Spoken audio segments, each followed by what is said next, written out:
Now it's looking a bit patchy. It's only my first coat, so that's why. But basically I'm starting with my darkest colour and then working my way up to my lightest.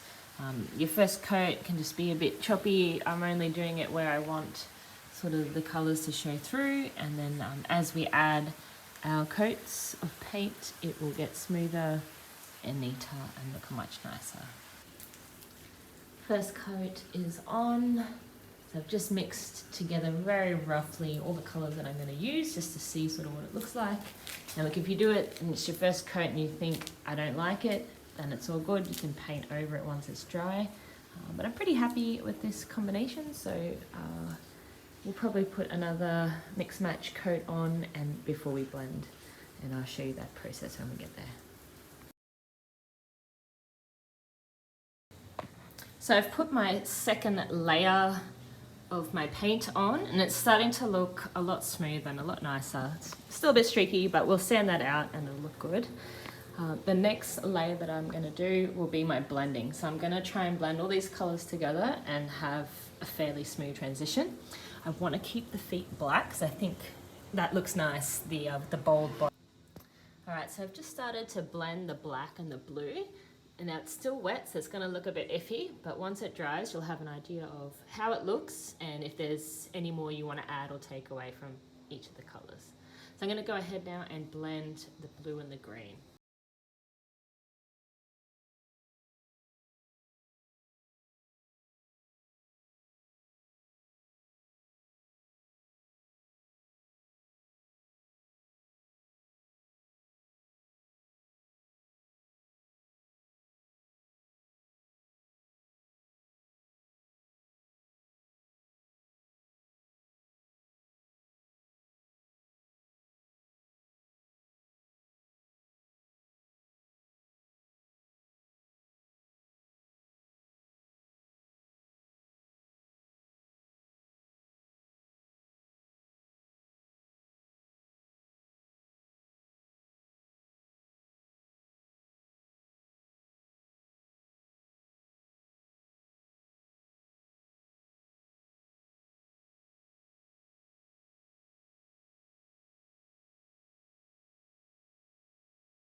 I want to add a little bit of stenciling. I'm going to just try it on the small one first, see what it looks like.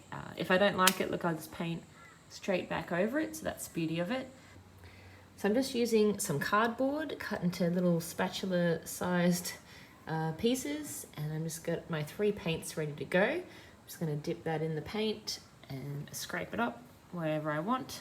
I'm going to keep an extra one as my sort of neutral one and blend all the colours in as I go. I'll see what it looks like. So I've used my spatulas to put on some paint here. You literally just dip it in and strike it across. I started with the darker colours leading down to the lighter one for the end to keep it as a blending colour.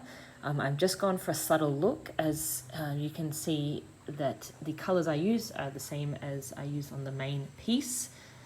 Using that lighter colour at the end, it will help just lighten the darker ones just slightly so that there is a notable change between the pattern and the non-patterned areas. Now you want to pull it off when it is wet so that you make sure you don't rip up any of the pattern you've just put on there. As you can see, it's come up rather beautiful with just the effect that I wanted. So I've moved along to the second biggest table. I'm going to actually let this one dry before I add on any further, just because it will have to overlap a little bit and I don't want to risk messing up the pattern that I've already got on there. So here we are, we're going to move on and do the exact same thing to this one. So I'm going to try and film and take this off, so hopefully it doesn't muck it up. Oh, look at that.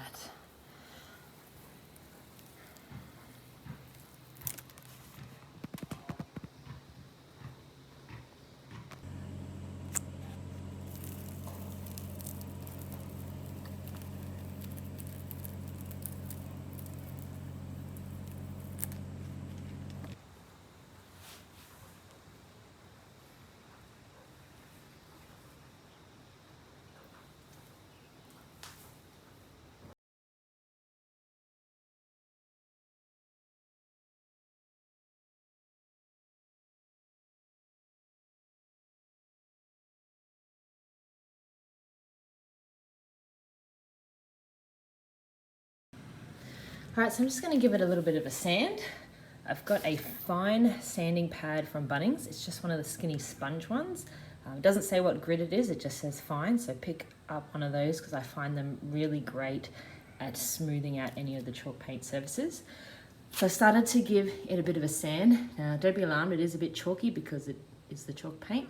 I'm going to distress the edges. As you can see, I've started here and wipe it down and see how she looks. Now at this point, if you distress it and you decide that you don't like it, it is a little bit of work, but you can always repaint over it and recreate the original look. Once you're happy with where you've distressed, just grab a lint-free cloth and give it a rub down and see what she looks like. So I've just wet my cloth and wiped over my piece just to have an idea of what it looks like when it's all waxed. So that gives you a very good indication of what the final look is going to be. I'm really happy with it, so I'm going to continue on and distress the rest of my pieces.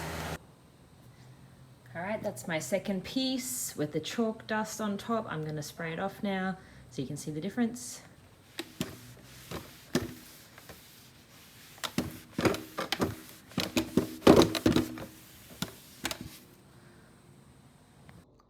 So I've got all three pieces now distressed and ready to go.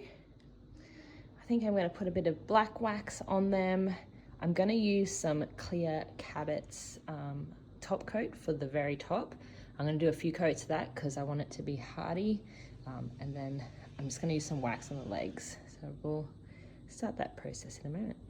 So I'm going to go ahead and wax the legs now. I want to use some black wax on this piece. So I've got the Feast Watson's hard wax in the black and just the natural wax in the bigger container. Use this pretty much for everything. I haven't used black wax, so from everything that I've sort of looked up, it is good to use some natural wax first, as that allows you to manipulate the black wax a lot better. So I'm going to go ahead and pop on a layer of this, and then we'll go ahead with the black. To apply the wax, I like using just some old socks because I can put my hand in it. It's very easy to use, and for some reason we seem to go through a lot of socks. So handy tip number 101, socks for waxing. So I've gone around and waxed my piece, then added some black on the corners and just the edges to add a bit of depth. So that's what it looks like with the plain natural wax and the black wax. And if you look at this one, it's just in comparison of what it looks like without the wax. So you can see it a lot clearer on those middle sections there when I compare the two. So you can see that black wax has added some really nice depth to the piece. So here's the finished product of the three pieces, all waxed, all distressed and blended together. Now I'm going to go ahead and put the top coat on the top here. I didn't wax the top because I am going to clear coat it. I am using Cabot's clear. I just keep mine in a jar because I find it just keeps better and is less clumpy. But I don't have the tin to show you, I'm sorry. But I'm going to go ahead and do that. You can just use a roller, a brush. I do really like to use the sponge brushes. I do not have any left, so I have to brush it on this time. But I'm going to go ahead and do that, and I'll show you what it looks like. Now don't be alarmed when you put your top coat on and it has that milky look to it. It will dry clear, so don't worry about that at all. Just get it on there, make sure it's nice and even. When you stir up your clear, you don't want to shake it because it'll create bubbles. So just get a stir paddle, stir it around before you put it on. So that is, get it as smooth as you can. I do like to use the sponges because I find is much smoother, but as I said, I don't have any, so I just have to use the brush for now. And go ahead to the next one. I will put a couple of layers. I'll probably do at least 3, if not 4 or 5 on these. Just makes it more durable because you want it to last a long time, and you don't want to, you know, ruin the beautiful painting and stenciling that you've done on top.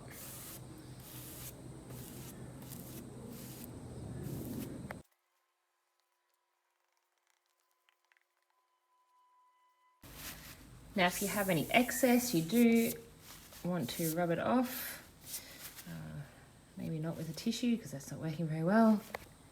All right, I've got my sock back. So I'm just gonna rub off that excess because it will dry lumpy and I don't want that. That's okay, a little bit around here. And we will put a couple of layers on of this and we'll sand in between to make it extra smooth. So for now, that's all we can do. We've got to let it dry. So I sanded back the top of the tables just a little bit, a very light sand, and have just done my second coat of the top coat. I'm going to let that dry. I'll sand it back and give it one more coat. Then they're done. So I'll show you the final product when we get there. All right, and here is the finished product, all done.